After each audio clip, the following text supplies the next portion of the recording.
Hello friends, welcome to SSC coaching centre. दोस्तों, आज की वीडियो में हम बात करेंगे ब्याज के प्रश्नों की जो कि चक्रवृद्धि ब्याज से संबंधित हैं। तो चलिए स्टार्ट करेंगे। पहला क्वेश्चन है, चक्रवृद्धि ब्याज पर रखा गया धन 15 वर्षों में स्वयं का 27 गुना हो जाता है, 25 वर्षों में यह कितना गुना बन जाएगा। इसको करने के लिए जो आप किताब में मेथड देखोगे वो है आपका n2 बराबर n1 की पावर टाइम 2 अपॉन में टाइम 1। यही मेथड है, इस मेथड से आप अभी तक सॉल्व करते हुए आ रहे हो। n2 बराबर n का मान देखिए कितना है, n1 आपको कितना दिया गया, 27 गुना दिया गया है, तो आप यहां 27 लिखेंगे। जो भी गुना गुनी दिया गया है वो आपका n1 का मान है, ठीक है। टाइम 2 कितना है, टाइम 2 है आपका 25, तो आप 25 लिखो। टाइम 1 कितना है, टाइम 1 है आपका 15, तो 15 लिखिए, ठीक है। n2 बराबर ये आपका कितना है 27। अब मैं इसको 5 से कटाऊंगा तो 5 बार में कटेगा, और 5 से इसको कटाऊंगा तो 3 बार में, तो ये 5/3 हो जाएगा। यहां तक कोई दिक्कत नहीं। n2 बराबर आप इस 27 को क्या लिख सकते हैं, 3 की पावर 3 लिख सकते हैं, और इसकी होल पावर क्या है 5/3। 3 से 3 कैंसिल, तो 3 की पावर 5 बचेगा। इधर लिखता हूं n2 बराबर 3 की पावर कितना 5, और 3 की पावर 5 का मान कितना होता है, n2 बराबर 3 की पावर 5 का मान होता है 243, ठीक है, 243 होता है। यह हमारे सी ऑप्शन में दिया गया है, यह प्रश्न का बिल्कुल सही जवाब है, ठीक है। ये क्या है, प्रश्न का बिल्कुल सही जवाब। सभी को प्रश्न समझ में भी आ गया कैसे किया जाएगा। अब देखेंगे अगला सवाल। अगला प्रश्न है, 2019 में 1 रुपए का मिश्र धन 625 हो जाता है जब 1939 में चक्रवृद्धि ब्याज पर दिया गया था। 1999 में इसकी कीमत क्या थी। देखिएगा, 2019 में 1 रुपए का मिश्र धन 625 रुपये हो गया, ठीक है। जब 1939 में चक्रवृद्धि ब्याज पे दिया गया था, कब दिया गया था चक्रवृद्धि ब्याज पर, 1939 में दिया गया था, 1939 में दिया गया था।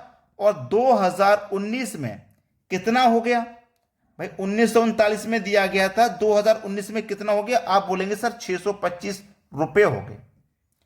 1939 से 2019 तक कितना समय हो गया, आप बोलेंगे सर 80 बरस हो गए। 80 वर्ष में राशि कितनी हो गई, 625 रुपए हो गई। कितनी हो गई, 625 रुपए।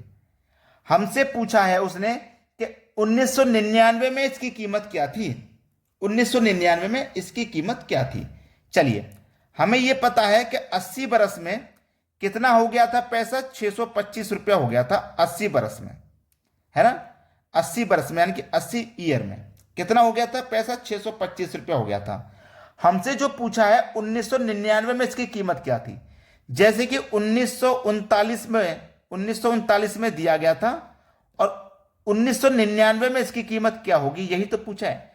तो देखो यहां पे तो 80 बरस हो रहे थे 2019 तक, तो 1999 तक कितने बरस होंगे, 60 बरस, यानी कि 60 साल में इसकी कीमत क्या होगी, यही तो बताना है और कुछ नहीं बताना। चलिए आसानी से निकाल लीजिए। जो पिछले क्वेश्चन बताया था, n2 बराबर n1 की होल पावर टाइम 2 अपॉन में टाइम 1। चलिए n2 बराबर n1 हमारा कितना है, 625 रुपए है। 625 की पावर कितना है, टाइम 2 हमारे पास कितना है, टाइम 2 है, दूसरा वाला टाइम है 60 बरस, और पहले वाला टाइम कितना था 80। 20 से ये 3 बार में कटेगा, और 20 से ये 4 बार में कटेगा। चलिए मैं यहां पे 625 को क्या लिख सकता हूं, 5 की पावर 4 625 होता है, और इसकी होल पावर हमारे पास 3/4 है। चलो 4 से 4 कैंसिल, तो n2 का मान कितना निकल के आएगा, 5 की पावर 3, 5 की पावर 3, और 5 की पावर 3 का मान होता है 125। यह आपके प्रश्न का बिल्कुल सही जवाब है, 125 बी ऑप्शन में दिया गया है। सभी को समझ में आ गया। अब देखेंगे अगला सवाल। अगला प्रश्न है, यदि एक निश्चित राशि 7.5 वर्ष में 6400 रुपये और 15 वर्षों में 8000 रुपये हो जाती है, तो मूलधन ज्ञात करो, यानी कि प्रिंसिपल ज्ञात करना है। तो प्रिंसिपल निकालने का सबसे बढ़िया तरीका मैं आपको बता रहा हूं, अमाउंट 1 का स्क्वायर बटे में अमाउंट 2 रखना है। ये आप नोट कर लेना अभी, ठीक है, ताकि आप इस तरीके के सवालों को इस फॉर्मूले से निकाल सको। अमाउंट 1 का स्क्वायर करेंगे, अमाउंट 1 क्या है हमारे पास 6400 रुपये, यानी कि 6400 रुपये का हम क्या करेंगे स्क्वायर। स्क्वायर का मतलब क्या है, वैल्यू को 2 बार लिखना। भाई 6400 का स्क्वायर करोगे या फिर 64 गुने 64 लिख दो, एक ही बात है। बटे में क्या है अमाउंट 2 जो कि 8000 है, तो लिखो भैया 8000। चलिए 2 जीरो से ये 2 जीरो कट गए, 1 जीरो से ये वाला 1 जीरो कट गया, कटा दो। 8 से कटाऊंगा, 8 हुआ 8 64, 8 बार में गया, और 1 जीरो मतलब 80। अब हमारे पास करना क्या है, 80 का और 64 का मल्टीप्लाई कर देना है।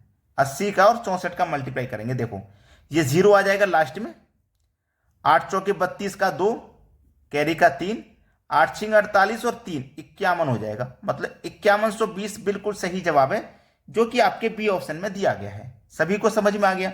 अब देखेंगे अगला सवाल।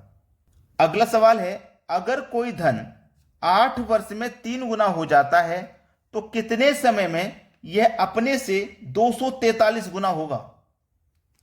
यह आपके पास समय है, यह आपके पास गुना है। समय कितना है 8 वर्ष का, गुना कितना दिया गया है 3 गुना दिया गया है, ठीक है।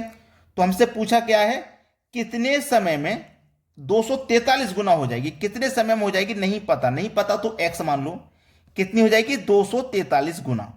यहां 8 वर्ष में 3 गुना है, तो कितने वर्ष में 243 गुना हो जाएगा, नहीं पता। अब देखो यहां पे कितना है 3 और यहां पे कितना है 243, तो 3 की पावर हम कितनी करें कि 243 हो जाए।